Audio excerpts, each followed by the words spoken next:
बहरहाल दुनिया तो हर किसी ने छोड़कर जानी है।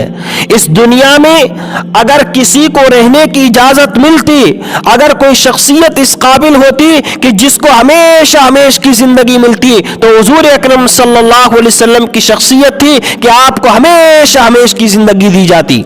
लेकिन कुरान कहता है कुल्लु नफ्सिन जायक़तुल मौत, हर नफ्स ने मौत का मजा चखना है। जो इस दुनिया में आया है अब उसे इस दुनिया को छोड़कर, इस दार फानी को छोड़कर दार बका की तरफ मुंतकिल होना है।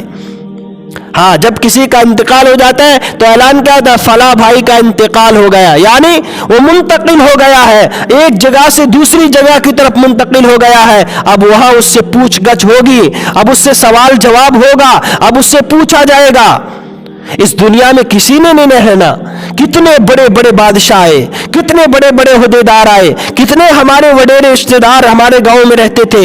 इस जमीन पर, इस धरती पर, इस घरों में हमारे रिश्तेदार भी थे, हमारे बाप दादा थे, हमारे आबाओ अजदाद इस धरती पर रहा करते थे। बताओ आज इसी मनो मिट्टी के नीचे पड़े हुए हैं। हमें भी एक दिन इस घर को छोड़कर, इस जमीन को छोड़कर, इन कारोबार, गाड़ी बंगलों को छोड़कर हमें भी इस मनो मिट्टी के नीचे जाना है, हमें भी कब्र के अंदर जाना है। और हमसे भी एक दिन सवाल किया जाएगा, हमसे भी पूछा जाएगा जिंदगी कितनी नबी के तरीके के मुताबिक गुजारी, कितनी जिंदगी अल्लाह के हुक्मों के मुताबिक गुजारी। बताओ इस दुनिया में कोई हमेशा नहीं रहा है, और जो इस दुनिया में हमेशा नहीं रहा है तो हमें भी एक दिन इस दुनिया को छोड़कर जाना है, हमें भी अल्लाह की अदालत में पेश होना है, हमसे भी कब्र में सवाल जवाब होगा। बताओ हमने उसके लिए क्या तैयारी की है।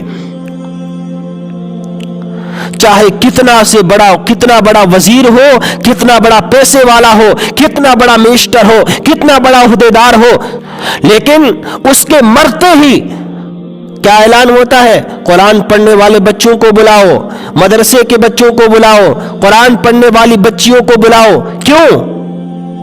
आप तो पूरी जिंदगी माल के पीछे भागते रहे, आप तो पूरी जिंदगी गाड़ी बंगले और कारों के पीछे घूमते रहे, आप पूरी जिंदगी शोहरत के पीछे घूमते रहे। तब आपको कुरान याद नहीं आया, तब आपको नबी का फरमान याद नहीं आया, तब ये कुरानी आयत कहां गई थी। आज मरते वक्त कितना भी बड़ा वडेरा हो, कितना बड़ा पैसे वाला हो, कहते हैं कुरान पढ़ने वाले बच्चों को बुलाओ, मदरसे के बच्चों को बुलाओ, कुरान खानी करवानी है। पूरी जिंदगी कुरान देखा नहीं, मरते ही कहते कुरान लाओ।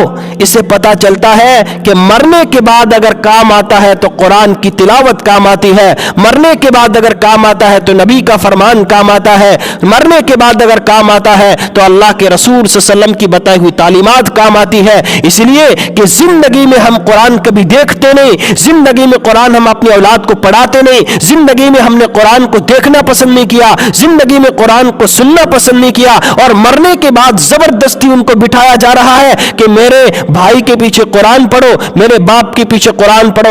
याद रखो मुसलमानों, याद रखो, अगर मरने वाले की कब्र पर खड़े होकर एक मर्तबा नहीं करोड़ों मर्तबा भी कुरान पढ़ लो, अगर उसका अकीदा कुरान वाला नहीं, अगर उसका नजरिया नबी अलैहिस्सलाम की तालीमात वाला नहीं, अगर वो कुरान को नहीं मानता है, अल्लाह की कसम करोड़ों मर्तबा कुरान पढ़ लो, कोई फायदा नहीं है।